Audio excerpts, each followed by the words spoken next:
Hi friends, welcome to our channel Telugu ముచ్చట. తన అందంతో అలాగే అద్భుతమైన నటనతో సినీ ఇండస్ట్రీలో మంచి గుర్తింపును సంపాదించుకున్న నటి హీరోయిన్ ఆమని.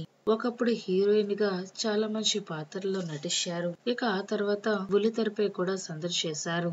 అయితే ఇప్పుడు క్యారెక్టర్ ఆర్టిస్ట్ గా మారిపోయారు ఆమని. ఎంసీఏ, చావు కబురు చల్లగా, మోస్ట్ ఎలిజిబుల్ బ్యాచిలర్ వంటి సినిమాల్లో ఆమెని క్యారెక్టర్ ఆర్టిస్ట్ గా నటించారు. అయితే ఆమెని అప్పుడప్పుడు తన వ్యక్తిగత విషయాలను పంచుకుంటూ ఉంటారు. ఈ తరుణంలోనే మీడియా ముందుకు వచ్చిన ఆమెని తన భర్త ఎవరు, ఏం చేస్తుంటారు, వారి బ్యాక్గ్రౌండ్ ఏంటి అని ఆసక్తికర విషయాలను వెల్లడించారు. హీరోయిన్ గా పీక్స్ లో ఉన్న సమయంలో 1990లో పెళ్లి చేసుకున్నారు ఆమెని. ఇక ఆ తర్వాత సినీ కెరియర్ లో వెనకబడిపోయారు.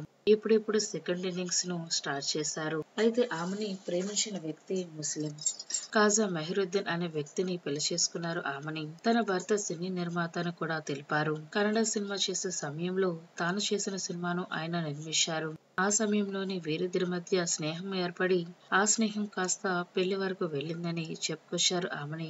ఈ దంపతులకు 2 పిల్లలు. వీరిలో ఒక అబ్బాయి, ఒక అమ్మాయి ఉన్నారు. ఫ్రెండ్స్, ఈ వీడియో కనుక మీకు నచ్చినట్లయితే లైక్ చేయండి, షేర్ చేయండి. మరిన్ని తాజా లేటెస్ట్ అప్డేట్స్ కోసం తెలుగు ముచ్చట ఛానల్ ని సబ్స్క్రైబ్ చేసుకోండి.